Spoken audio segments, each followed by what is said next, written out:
6 की 11, 12 हम वचन को पढ़ेंगे। आप पढ़ें। बांध लो कि तुम शैतान की युक्तियों के सामने खड़े रह सको, क्योंकि हमारा यह मल्ल युद्ध लहू और मांस से नहीं, परंतु प्रधानों से और अधिकारियों से और इस संसार के अंधकार के हाकिमों से और उस दुष्टता की आत्मिक सेनाओं से है जो आकाश में है।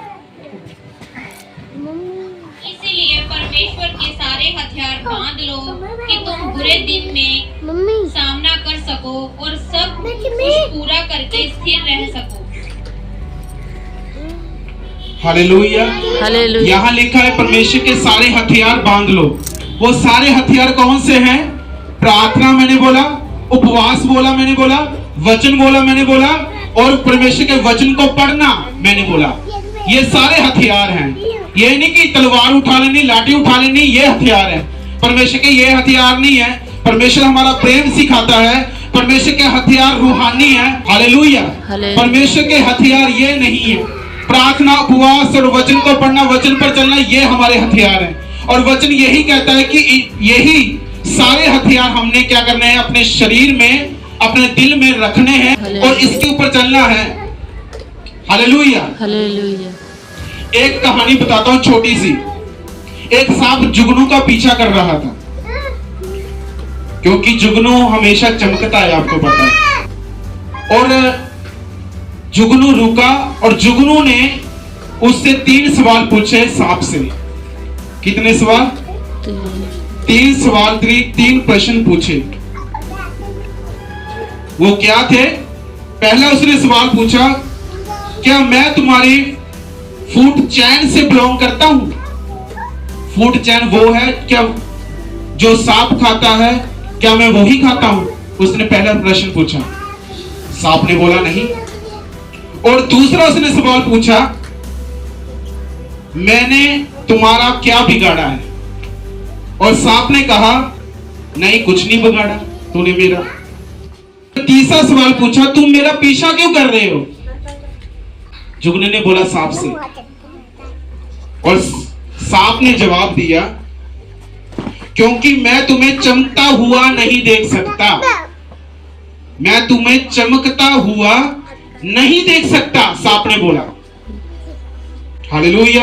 हालेलुया। ऐसे ही जब हम उपवास, प्रार्थना, वचन को पढ़ते हैं, वचन पर चलते हैं, तो शैतान हमारे पीछे पीछे होता है।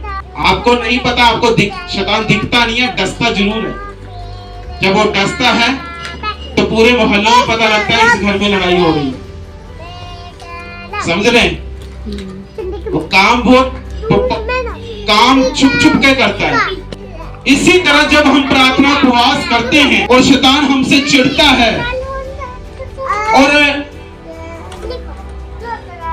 वो कोशिश करता है ये प्रार्थना को कैसे, इसको प्रार्थना में कैसे गिराऊं, ये तो बढ़ रही है, ऑनलाइन प्रार्थना सुन रही है, ये तो अभी अकेले बैठ के भी प्रार्थना करने लगी। जब चर्चा जाने का टाइम होता है तब अपने रिश्तेदारों को ये बोल देती है, मैं आपसे बाद में बात करती हूँ, पहले मैं प्रभु की हजूरी में जाऊंगी। ये तो मेरी बात ही नहीं सुनती शैतान के अंदर। ये तो प्रार्थना में लगी रहती है, ये तो उपवास में लगी रहती, लगा रहता है, ये तो वचन पढ़ने में लगा रहता है, लगी रहती है। ये वचनों पर पढ़ के, चल के, उस पर चल के लगी रहती है।